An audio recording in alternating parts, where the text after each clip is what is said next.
তৃণমূলের তরফে সাংবাদিক বৈঠক করা হচ্ছে, সরাসরি শুনবো। আমি আরেকটু এক্সটেন্ড করে বলতে চাই যে পশ্চিমবঙ্গ এখন মোটামুটিভাবে কসাইদের বদ্ধভূমি। এই কসাইরা আসছে উত্তরপ্রদেশ বা গুজরাট থেকে, এবং বঙ্গবাসীর তারা কখনো সিনা কাটতে চাইছে, ছাতি কাটতে চাইছে, রাং গর্দান কেটে কেটে দেখছে যে বাংলার রক্ত আর কতটা ঝরানো যেতে পারে।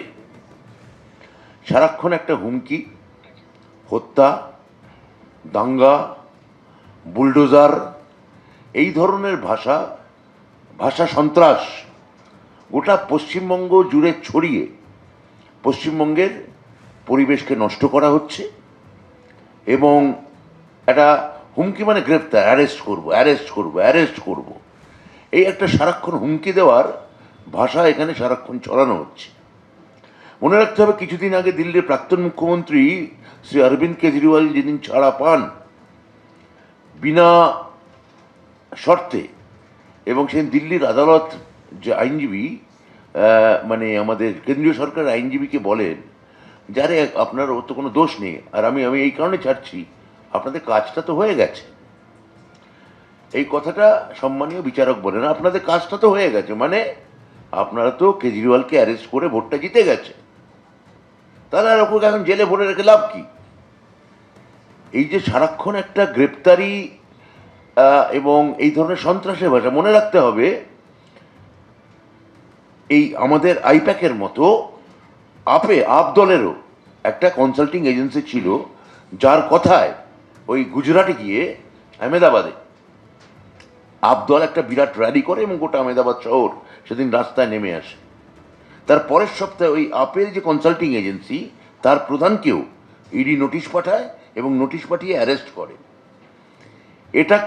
এটা বিজেপি যেটাকে করছে, এটাকে অনেকটা আমরা বলতে পারি এটা একটা মাধ্যাকর্ষণ। মানে আমরা তো ইকুয়াল টু এমসি স্কোয়ার জানতাম, আর এখন এখানে বিজেপি যেটা করছে সেটা হচ্ছে যে ই স্কোয়ার, ডাবল ই। এই আবহে কেন্দ্র, বিজেপি এবং কমিশনকে এক বন্ধনীতে রেখে আক্রমণ শানিয়েছেন অভিষেক বন্দ্যোপাধ্যায়। ময়নাগুড়ি সভা থেকে অভিষেক বন্দ্যোপাধ্যায় বলছেন যে নরেন্দ্র মোদী, অমিত শাহ যখন ইচ্ছে হচ্ছে তখন ইডিকে পাঠিয়ে দিচ্ছে। একদিকে হাইকোর্ট আর সুপ্রিম কোর্ট, আর অন্যদিকে হাওয়ায় চপ্পল পরা মহিলা। নরেন্দ্র মোদী যখন ইচ্ছা ইডি পাঠিয়ে দিচ্ছে, সিবিআই পাঠিয়ে দিচ্ছে।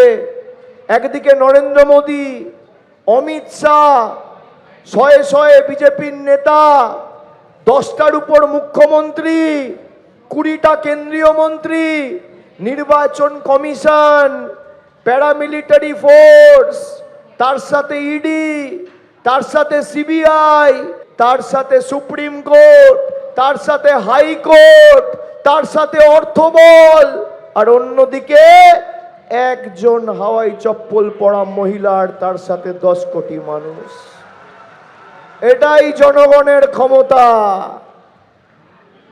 জনগণের ক্ষমতা, বাংলায় আবার চাই মমতা। যতই করো হামলা, আবার জিতবে বাংলা। হাইকোর্ট সুপ্রিম কোর্টের উল্টো দিকে যদি হাওয়াই চপ্পল পরা মহিলা দাঁড়ান, এই যুদ্ধটা যদি এই রকমের হয়, এবং তার সঙ্গে যুদ্ধটা যদি জনতা বনাম মমতায় দাঁড়িয়ে যায়, নিশ্চিত হার জানলে এই ধরনের কথাবার্তা তো বেরোবেই। এ তো পাগলের প্রলাপ। মমতা এবং অভিষেক পশ্চিমবঙ্গের মানুষ দেখছেন, 15 বছর ধরে দেখেছেন। এবারে পশ্চিমবঙ্গের মানুষ মুক্তি চান। 26-এর নির্বাচন পাখির চোখ, বাঁচতে চাই বিজেপি তাই। এই শব্দবন্ধকে আশ্রয় করে 26-এর নির্বাচন তৃণমূলের বিসর্জন। পৃথিবীর কোনো শক্তি তৃণমূলের যাওয়াকে আটকাতে পারবে না। এবিপি আনন্দ, এগিয়ে থাকে, এগিয়ে রাখে।